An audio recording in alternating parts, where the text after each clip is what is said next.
Jadi ke rumah nabi nagepan nabi anu naon nabi anu terbaik gitu, nabi anu terbaik tangtuna umat nage umat anu terbaik. Sehingga orang-orang kayak lamun di aku umat kanjeng nabi mah ya teh umat terbaik gitu.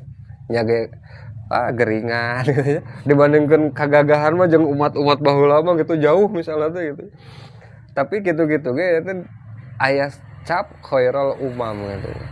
Gitu ge lamun dina Al-Qur'an mah dijadikeun teh naon anu jadi kaistimewaan umat Kanjeng Nabi dijadikeun khairul umam teh nyaeta kuntum khair ummatin ukhrijat linnasi ta'muruna bil ma'rufi wa tanhauna 'anil munkar gitu.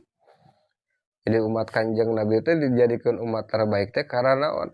Karena tugas risalah teu eureun nalika nabina ngantunkeun nalika nabina wafat. Terus we berjalan tugas risalah teh nyata ka umatna, kadudukanana sami di dakwahna teh gitu.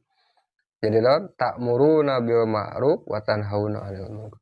Nyarek kanu pamungkaran jeung marentahkeun kana kahadean gitu. Jeung iman kedua nya tungtuna itu.